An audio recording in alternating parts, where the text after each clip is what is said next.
ایرو 25 مجداره روژا قتل کرنا جنایه ام دجیوه فکره دسکنن به بسکلیت خو ام بدو چرخ خو ام درد کردن کولانا ام دبیجن ایدی بلا جن نین قتل کرن و جن بلا آزاد بجین ام به فلسفه و به گوتنه ام درکتن قادم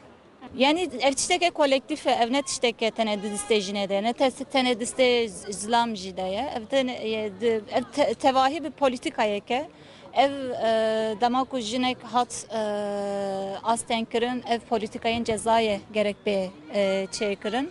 ku ev hatta neyin çekirin ev zlam ev kibe hemberi jine van katliam van dagir keriya dise davan bakın ev gerek ki politikayın devletten beyin guherten damaku jinte katil kırın jin pırskerek ekdici gerek ki ev politikayın cezayın ku hemberi ev mrovi te çekirin gerek ki çebibin 25 مجدار ادي از هيفي ديكم كم ادي حوجنك كم درك من قاده او قتليام او برسكريكن دهول جب هول در كيفن ام بيت خوازن سپاس كفات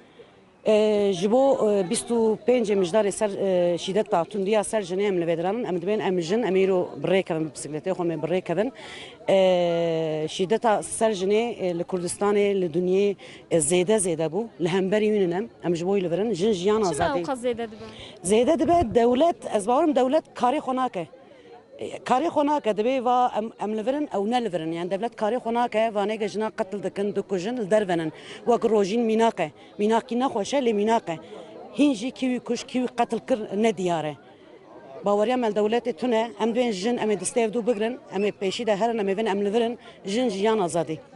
سپاس بله مخابن توندیا سر جنه ام دخوازن هر بو هر هندک به لی مخابن ev hişmendiye balık salari brastici nava civate da xurt buye em jil dijivi tekoşina xwadidin em dibêjin em tekoşina xwe jî tucar bernadin ji ber ku em vî hişmendiya zilamtî vî hişmendiya tundiyê me tucar qebûl nekir taybetî jî jinên Kurd jinên berxweder hem ber vê tundîtiyê disekine hem li malê hem li taxa hem li ciyê kara em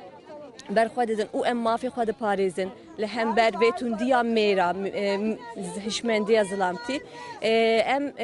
dixwazin jiyanekê azad û jiyanekê hevpar jiyanekê hevpar em bijîn ji ber wê em îro jî me duçerxê xwe xemiland ji ber wê em ê duçerxê xwe bajon ji bo ku tundî di jiyana me de di jiyana cîhanê de hindik bibe em dixwazin vê peyamê bidin. Vî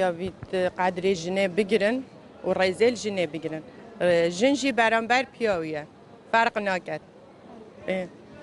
Dibe em bixwe jî em çi bikin yanî ji bo ku ev tundî û ev şiddet nemîne xilas bibe yan jî jin hemû vîya bît xebatê bikin bu tund û tîjiye.